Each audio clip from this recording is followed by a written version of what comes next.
Prime time ಎಟ್ 9ಗೆ ಸ್ವಾಗತ. ನಾನು ವಿದ್ಯಶ್ರೀ. ಮೊದಲಿಗೆ ಹೆಡ್ಲೈನ್ಸ್.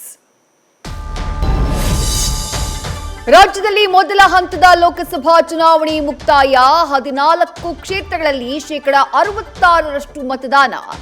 ಕಳೆದ ಬಾರಿಗೆ ಹೋಲಿಸಿದ್ರೆ ಈ ಬಾರಿ ಮತದಾನ ಪ್ರಮಾಣದಲ್ಲಿ ಕುಸಿತ.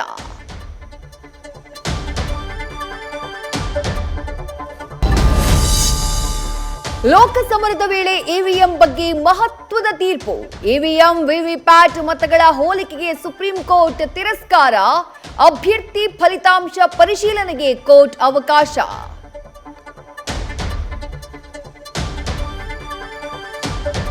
ಲೋಕಸಭಾ ವೋಟಿಂಗ್ ದಿನವೇ ಸಕ್ಕರೆ ನಾಡಿನಲ್ಲಿ ಹಾರಿತು ಮಾತಿನ ಕಿಡಿ. ದೇವೇಗೌಡರ ಅಸಹಕಾರದ ಮಾತಿಗೆ ಸುಮಲತಾ ನೆಗೆನಿಗಿ. ಪ್ರಚಾರಕ್ಕೆ ಕರೆದಿಲ್ಲ ಎಂದ ಸಂಸದೆಗೆ ಎಚ್.ಡಿ. ಕುಮಾರಸ್ವಾಮಿ ಕೌಂಟರ್. ಉತ್ತರ ಕರ್ನಾಟಕದಲ್ಲಿ ಕಾಂಗ್ರೆಸ್ ನಾಯಕರ ರಣಕಹಳೆ. ವಿಜಯಪುರ, ಬಳ್ಳಾರಿಯಲ್ಲಿ ರಾಹುಲ್ ಗಾಂಧಿ ಅಬ್ಬರ. ಮೋದಿ ವಿರುದ್ಧ ಎಐಸಿಸಿ ನಾಯಕ ಸಂಪತ್ತಿನ ಸಮರ.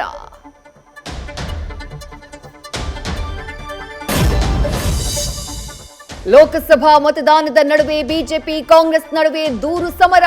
ಸಿಎಂ ಸಿದ್ದರಾಮಯ್ಯ, ಸಂಸದ ಡಿಕೆ ಸುರೇಶ್ ವಿರುದ್ಧ ಕಮಲ ಕೇಸ್. ಸಂಸದ ತೇಜಸ್ವಿ ಸೂರ್ಯ ವಿರುದ್ಧ ಕೈ ನಾಯಕರಿಂದ ದೂರು.